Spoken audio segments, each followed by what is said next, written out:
ഒരുക്കങ്ങളെല്ലാം പൂർത്തിയായിട്ടുണ്ട്. പോളിന്റെ ഒരുക്കങ്ങൾ ഇപ്പോൾ നടന്നുകൊണ്ടിരിക്കുകയാണ്.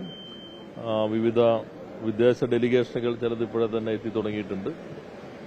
കേന്ദ്രത്തിൽ നിന്നുള്ള മന്ത്രിമാർ അവർ ഇന്ന് രാത്രി തന്നെ എത്തിച്ചേരും. വിദേശ ഡെലിഗേഷനും ഇന്ന് രാത്രി നാളെ രാവിലെയുമായിട്ട് എത്തിച്ചേരും.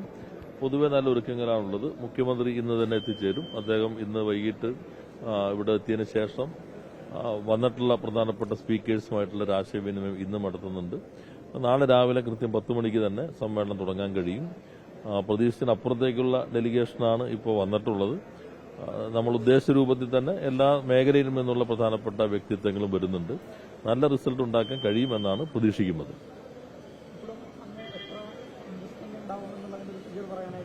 അല്ല, അത് ഞാൻ നേരത്തെ പറഞ്ഞല്ലോ, ഇതിന് മുൻപ് നടന്നതിനെല്ലാം വ്യത്യസ്തമായിട്ട് നമ്മളൊരു തയ്യാറെടുപ്പോടുകൂടിയാണ് നടന്നിട്ടുള്ളത്. അപ്പോൾ പൊതുവെ ഉള്ളതിന് വ്യത്യസ്തമായി റിയലിസ്റ്റിക് ആയിട്ടുള്ള ഒരു ഡിക്ലറേഷൻ ആയിരിക്കും അവസാന ദിവസം ഉണ്ടാവുക. ഓരോ സെക്ടർ വൈസ് മീറ്റിംഗ് കഴിയുമ്പോഴും അവിടെ നിന്ന് പ്രതീക്ഷിക്കാവുന്ന ഞങ്ങൾ മാപ്പ് ചെയ്യുന്നുണ്ട്. അതോടൊപ്പം തന്നെ നമ്മുടെ കേരളത്തിലുള്ള 1000 കോടിക്ക് മുകളിലുള്ളവർ ഇനി എത്ര ഇൻവെസ്റ്റ് ചെയ്യും, ടേൺ ഓവർ ഉള്ളവർ 500 കോടിക്കും 1000-ത്തിനിടയിൽ ടേൺ ഓവർ ഉള്ളവർ എത്ര ഇൻവെസ്റ്റ് ചെയ്യും, അങ്ങനെ ഓരോ മേഖലയിൽ നിന്നും നമ്മൾ മാപ്പ് ചെയ്തിട്ടുണ്ട്. ഞങ്ങളുടെ ഓരോ യാത്രയിലും മാപ്പ് ചെയ്തിട്ടുണ്ട്. ഇപ്പോൾ അതിനുശേഷം വന്നിട്ടുള്ള പ്രപ്പോസലുകൾ കൂടിയുണ്ട്. നിങ്ങളൊക്കെ പ്രതീക്ഷിക്കുന്ന രൂപത്തിലുള്ള ഒരു ഡിക്ലറേഷൻ നമുക്ക് അന്ന് നടത്താൻ കഴിയും.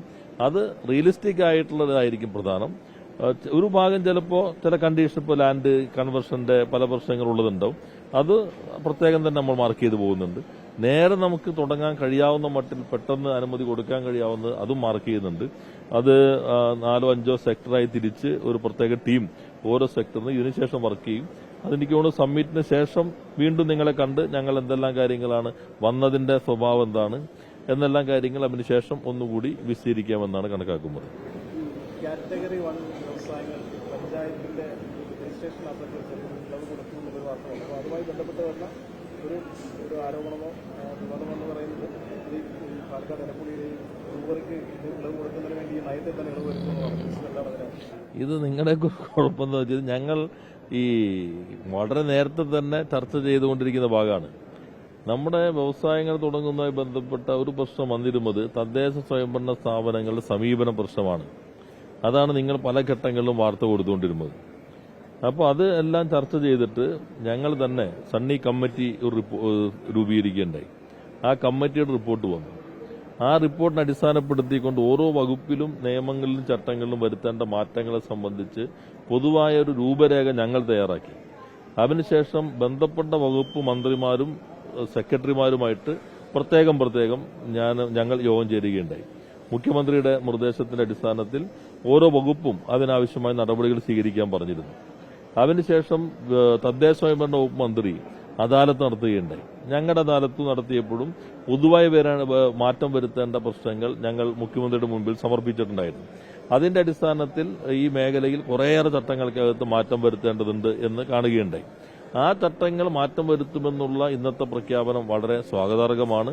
പ്രത്യേകിച്ചും നമ്മുടെ സമ്മിറ്റ് നടക്കുമ്പോൾ തൊട്ടു മുൻപ് തന്നെ അത്തരത്തിലുള്ള പ്രഖ്യാപനം നടത്താൻ കഴിഞ്ഞതിൽ തദ്ദേശ സ്വയംഭരണ വകുപ്പിനോട് വ്യവസായ വകുപ്പിന് കേരളത്തിനും വളരെയധികം നന്ദി രേഖപ്പെടുത്തേണ്ടതുണ്ട്. അത് ഏതെങ്കിലും ഒന്നായിട്ട് നമ്മൾ കാണേണ്ടതില്ല. പൊതുവെ വരുന്ന ഒരു സമീപനമാണ്. ആ ജനറലായിട്ടുള്ള കാഴ്ചപ്പാടിനനുസരിച്ചും ഇന്നാണ് ഏത് സ്ഥാപനവും നടത്തേണ്ടത്. ഒരു സ്ഥാപനത്തിന് വേണ്ടി മാത്രമല്ല ഗവൺമെന്റ് നടപടി സ്വീകരിക്കുന്നത്. ഗവൺമെന്റിന്റെ പൊതുവായ സമീപനം ഏതെങ്കിലും പ്രശ്നം മുൻപിൽ വന്നാൽ ഇപ്പൊ ഞങ്ങൾ ഈ മീറ്റ് ദ മിനിസ്റ്റർ നടത്തുമ്പോഴും ആ പ്രശ്നത്തിന് അപ്പം പരിഹാരം ഉണ്ടാക്കലല്ല, ഒരു സ്പെഷ്യൽ ഓർഡർ കൊടുക്കലല്ല ചെയ്യുന്നത്. ആ പ്രശ്നം പൊതുവെ അങ്ങനെ പരിഹരിക്കാം. അതിനാവശ്യമായ മാറ്റം വരുത്തി ചിലപ്പോൾ ഞങ്ങളെ കാണാൻ പോലും പറ്റാത്ത എല്ലാവർക്കും കൂടി സഹായകരമാകുന്ന രൂപത്തിലുള്ള പൊതു തീരുമാനങ്ങളാണ് സർക്കാർ സ്വീകരിച്ചുകൊണ്ടിരിക്കുന്നത്.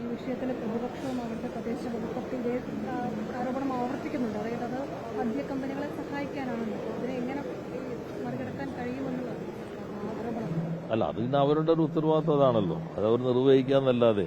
പക്ഷെ ഞാൻ എപ്പോഴും നിങ്ങളോട് അഭ്യർത്ഥിക്കുന്നത്, നിങ്ങളിത് കേൾക്കുമ്പോൾ ഞാൻ പറയുന്നത് അതേപോലെ കൊടുക്കുകയും അവർ കൊടുക്കുകയൊക്കെ ചെയ്യണം. ഒപ്പം തന്നെ ഒരു ഗവേഷണ വിഭാഗം വേണം. ഇതിലേക്ക് എങ്ങനെയാണ് തീരുമാനത്തിലേക്ക് എത്തിയത്, ആ തീരുമാനത്തിൽ എത്തുന്നതിന് ഇതിനു മുൻപ് എന്തെല്ലാം യോഗങ്ങൾ നടന്നു, ഏതെല്ലാം കാര്യങ്ങൾ തീരുമാനം വന്നിട്ടുണ്ട്, ഇപ്പൊ വന്ന തീരുമാനം ഏതാണ്, അതെങ്ങനെയൊക്കെ നമ്മുടെ നാടിന് ഗുണമുണ്ടാകും, അതിലെന്തെങ്കിലും കുറവുകളുണ്ടെങ്കിൽ പൊതുവെ പറയാമെന്നല്ലാതെ ഇനിയും കുറേയേറെ മാറ്റങ്ങൾ നമ്മുടെ ചില വകുപ്പുകൾക്ക് ഇനിയും വരാനുണ്ട്. ഞങ്ങളുടെ ഈ സണ്ണി കമ്മിറ്റി ശുപാർശകളെ അടിസ്ഥാനപ്പെടുത്തിക്കൊണ്ട് കുറേയേറെ മാറ്റങ്ങൾ വരാനുണ്ട്. പരമാവധി സിംപ്ലിഫൈ ചെയ്യുന്നതിനാണ് ശ്രമിക്കുന്നത്. ഇപ്പോൾ ഒരു ഉദാഹരണം പറഞ്ഞാൽ 15 ഏക്കർ കൂടുതൽ ലാൻഡ് കൈവശം വയ്ക്കാൻ നിലവിൽ പാടില്ല.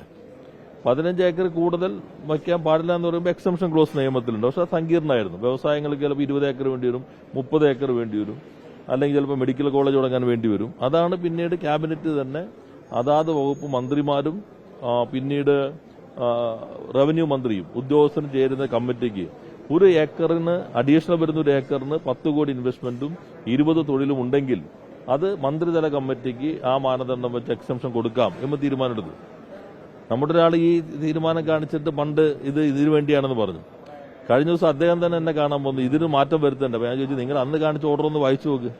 നിങ്ങൾ ഇപ്പോൾ കൊണ്ടുവന്നത് ഉൾപ്പെടെയുള്ള എല്ലാ കാര്യങ്ങൾക്കും വേണ്ടി എടുത്തൊരു ഓർഡറാണ് നിങ്ങൾ എന്തോ പ്രശ്നമാണെന്ന് പറഞ്ഞ് അവതരിപ്പിച്ചത്. അപ്പോൾ അത് അന്ന് വായിച്ചു നോക്കിയിരുന്നെങ്കിൽ നമുക്ക് ഇത്തരം കുഴപ്പങ്ങൾ വരില്ലായിരുന്നു. ഈ ഗവൺമെന്റ് പൊതുവായാണ് തീരുമാനമെടുക്കുന്നത്.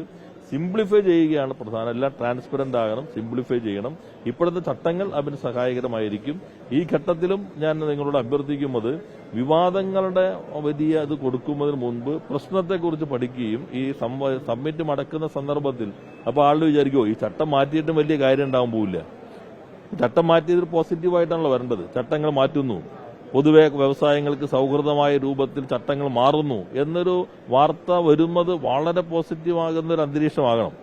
അവന് പകരം ഇതാ തർക്കം വരുന്നു, പുതിയ പ്രശ്നം വരുന്നു എന്ന് വരുമ്പോൾ ഇവരിവിടെ വന്നിട്ട് തുടങ്ങിയാലും ഇത് കുഴപ്പമാവോ, ഞങ്ങൾ അപകടത്തിൽപ്പെടുവോ എന്ന ചിന്ത ഉണ്ടാകാൻ പാടില്ല. എന്തെങ്കിലും സംശയങ്ങൾ ഉണ്ടെങ്കിൽ നമുക്കിത് കഴിഞ്ഞാലും വിശദമായി തന്നെ ചർച്ച ചെയ്യാവുന്നതാണ്.